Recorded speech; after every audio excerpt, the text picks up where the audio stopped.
I think my favorite thing to cook on the REC TEC is things that people say you can't cook on a grill. I think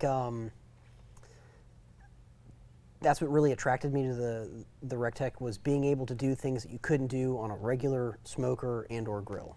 You know, who cooks creme brulee in a grill? We do. What is my favorite thing to cook on the REC TEC? There are so many different things that I like to cook on the REC TEC.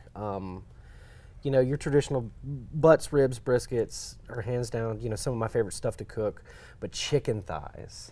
I freaking love chicken thighs. And my wife and my family love chicken thighs.